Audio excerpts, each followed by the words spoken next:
Sila lang daw po ang totoong magbalita. Sabi nila ho yun, hindi ko ho sabi yun, 'no?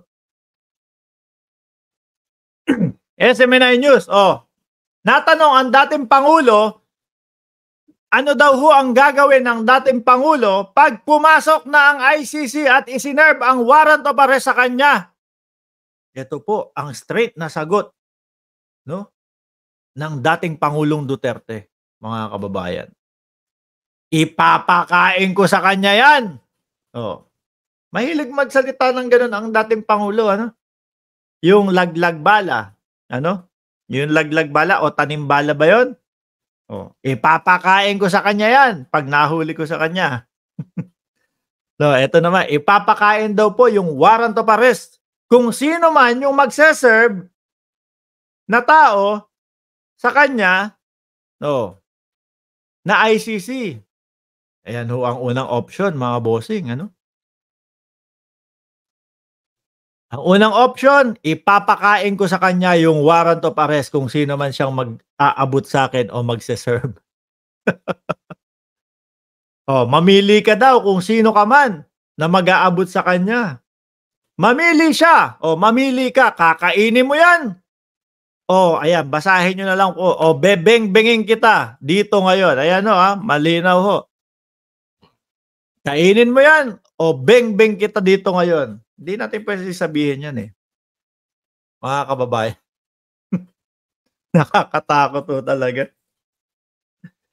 Kaya ho ang dami nagtatanong sa'kin, "Mark, hindi ka ba natatakot kasi ngayon, yung mga vlog mo medyo against ka na sa mga Duterte. Yung mga vlog mo ngayon, medyo ano ka na."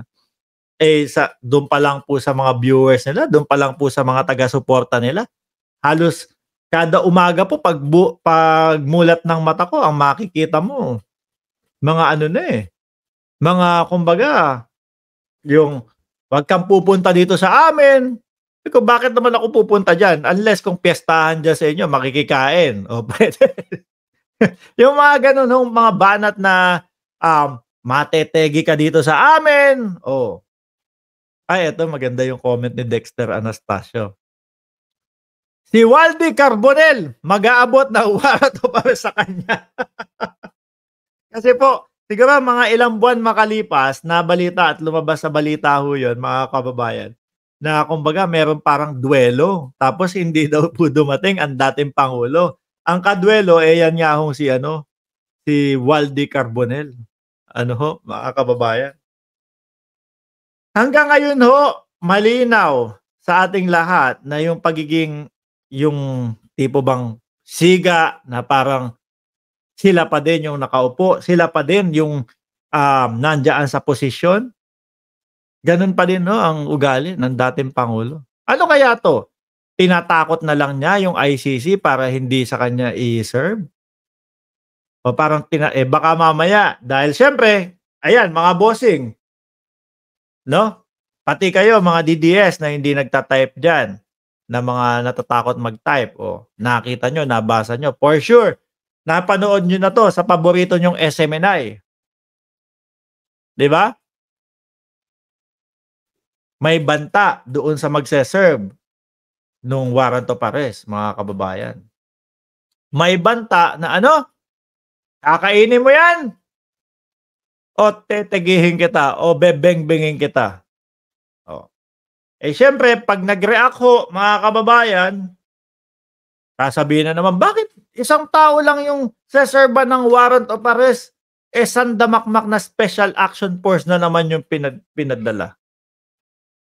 Oh, may ganyan sila, Si unang-una si Kibbs, 'di ba? Matanda na din ho ako. Yung sinasabi niya doon sa kanyang, paiyak-iyak, mga kababayan, doon sa yun yung huli nating narinig yun yung huli nating narinig si Kibuloy, na medyo may paiyak-iyak ng konti. Ano na ako, matanda na ako. Kumbaga parang gustong sabihin sa'tin na, "Matetegi ako bago niyo ako mahuli." So, wag na ho tayong magtaka, mga kababayan, 'no, kung sakali na yung ICC, dumating nga, talagang nagkatotoo yung sinasabi ni dating Senador Trillanes, mga kababayan. Huwag tayong magtaka na merong madaming kasama yun. Kasi siyempre, ano po ang iisipin ninyo? Bebeng-bengin daw ako kung ako yung may hawak ng warrant of arrest na yun, tapos iaabot ko kay dating Pangulong Duterte, tapos ito yung makikita ko sa news. Magpapakasigurado ako. Di ba? Ayaw mo namang mawakasan agad yung buhay mo sa pagse-serve lang ng warrant of arrest. Hindi naman ikaw yung humatol dun.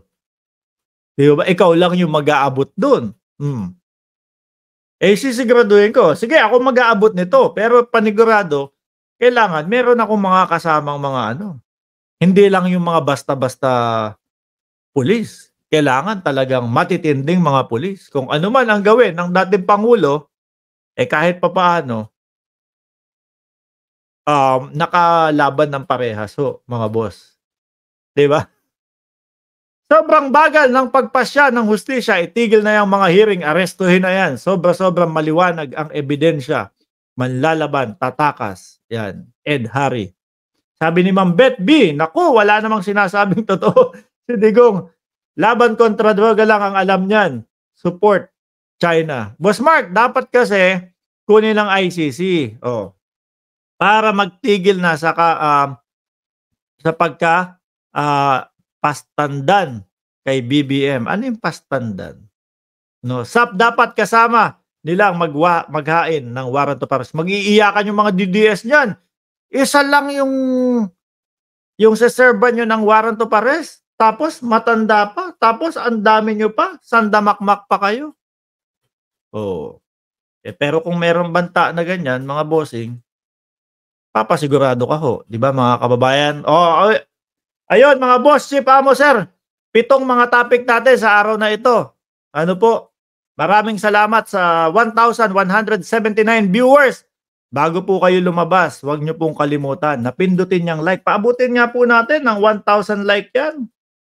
Para mas i-share ni YouTube yung ating mga ginagawang video. And para dun naman po sa mga ngayon pa lang nakapasok at nakita etong ating channel, huwag nyo pong kalimutan na mag-subscribe para po kapag yung araw-araw na naka-live tayo, ma-ino-notify po kayo ni YouTube, mga kababayan. Ma'am Tina B, salamat po. And tulungan nyo na din po kami na mag-share nitong mga live stream natin. Muli po, maraming salamat and God bless po sa ating lahat.